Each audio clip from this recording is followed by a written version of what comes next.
Thank you for watching our video. Please give us a big like, subscribe to our channel for new videos every day with amazing cars.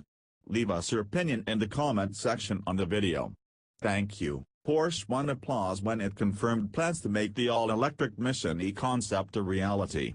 The Tesla bidding sedan was so well received by enthusiasts and would-be buyers that the German firm announced that not a lot will change as it transitions from a show car to a production model.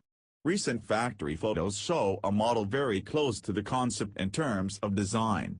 Comments from members of Porsche's top brass suggest it will hold its own in the performance and in-car technology departments, too. The external design will be very similar, Porsche CEO Oliver Blume told Top Gear. Of course, Porsche will have to make a few tweaks to get the Mission E to comply with safety regulations all around the world, so it won't be exactly identical to the concept. In terms of size, the firm's first battery electric vehicle will be shorter and a little lower than the Panamera. Making it smaller will help the company avoid overlapping. The Mission E will offer a driving position similar to the one found in the 911, a so-called hovering center console, and an entirely digital instrument cluster. Porsche promises to give the two rear passengers what it calls a foot garage, a solution which clears up more space by making the footwells markedly deeper than the rest of the floor. It will be practical, too, because it will offer a trunk on both ends. E-power, and lots of it. At launch, the Mission E lineup will include three models rated at 402, 536, and 670 horsepower, respectively.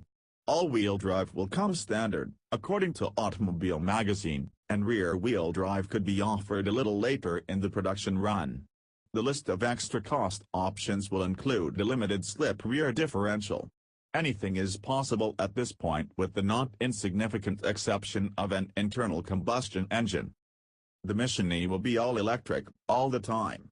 It will perform the benchmark 0 to 60 mph sprint in under 3.5 seconds in its fastest configuration.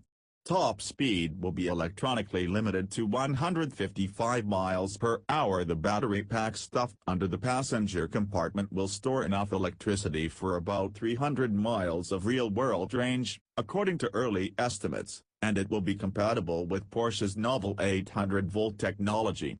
Porsche is working with external suppliers like LG and Panasonic to develop the lithium-ion pack. The past history of LG and Panasonic makes them battery experts, in particular when it comes to smartphones and their requirements. Michael, the head of electronics development at Porsche, explained in an interview. The pack will be designed specifically for the Mission E. The batteries have a major influence on driving dynamics, for example. Off-the-shelf procurement is simply not an option for Porsche, he added. Looking ahead, the firm is spending its development dollars on solid-state batteries. It doesn't expect the technology to be ready for series production until the late 2020s, though. Lithium-ion will be the standard chemistry in electric cars in the coming years. Let's talk in volts. Unique on the market for the time being, the 800-volt charging system will give the battery an 80% charge, about 250 miles, in under 20 minutes. At least theoretically. Porsche predicts 800-volt technology will help make the E-Mission more convenient to drive while also making it more dynamic. It's not just an electric car, it's an electric Porsche. Up until now, all the automotive manufacturers have added more power by increasing the current. But this means that the cables have to get thicker, which in turn means a huge increase in weight, and the limits of the system are quickly reached. To circumvent this problem, we're increasing the voltage in our charging system, Michael explained. Porsche concedes that, while bringing an ever 800-volt charging system to the market is feasible, it's a little bit useless unless there's a vast network of 800-volt charging stations that it can be plugged into. Blume said Porsche is currently talking to government officials in Europe, the United States, and China about investing in 800-volt stations. For its part, Porsche is testing the technology in Berlin. Joe Lawrence, the chief operating officer of Porsche's North American division, told Digital Trends the company has already installed 800-volt chargers at its Atlanta, Georgia, headquarters. We can reveal inductive charging technology will be offered on the Mission E2. An intelligent Porsche. Like most modern, high-end electric cars, the Mission E will be fully connected and come with some level of autonomy. Level 5, full autonomy, where a driver isn't required, isn't a priority for Porsche, according to Michael. But, the sedan will offer driver assistance systems, like InnoDrive, designed to take over in a traffic jam or on a long road trip, for example. Porsche is also investing in an over-the-air updating system it calls the Car for Life concept. In the not-too-distant future, it will be possible to update the infotainment system and many other systems at the push of a button. The driver could, conceivably, unlock more range. Connectivity is certainly something customers are asking for.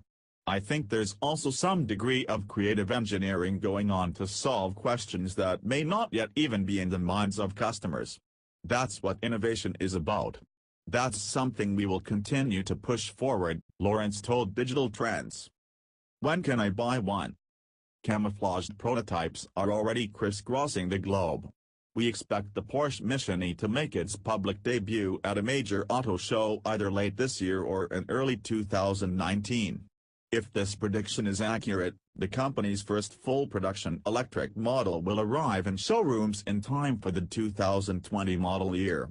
Porsche could later keep the momentum going, and leverage the benefits of economies of scale, by introducing at least one additional electric model. The Mission E's platform, called J1 internally, won't spawn an SUV, though. Our target with the Mission E was to have a very sporty and low car. Using this platform for a high-floor car, like an SUV, would be tough. But if you talk about low-floor cars, something like the Cross Turismo, or if you talk about two-door cars, or if you talk about convertibles, the platform will be ready for that. You can modify the wheelbase to a certain extent without losing battery capacity. It's very flexible, Stefan Weckbach, the head of Porsche's ERV program, told Digital Trends in a roundtable interview of the sidelines of the Geneva Auto Show.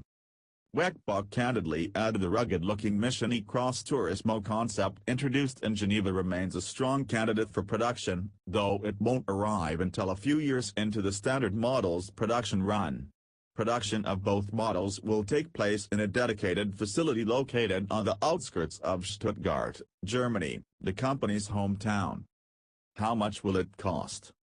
In terms of pricing, the Mission E will slot between the Cayenne and the Panamera. It will carry a base price of about $75,000 before incentives are factored in. In other words, it will fight in exactly the same segment as the Tesla Model S. Though it hasn't been unveiled yet, the sedan has already generated quite a buzz. We talk to dealers and they tell us we can't get it here soon enough, Lawrence added. Asked if he's concerned about customer acceptance, he answered some purists will howl at the idea of an electric Porsche but most will respond favorably. I think of all the work we've done in terms of racing, and in the development of our production models moving towards electrification with the hybrids, with the 918. We've done a lot to prove to our customers that, yes, electric can be exciting, electric can be Porsche, and electric can even enhance the Porsche experience, he opined. Thank you for watching our video. Please give us a big like, subscribe to our channel for new videos every day with amazing cars. Leave us your opinion in the comment section on the video. Thank you.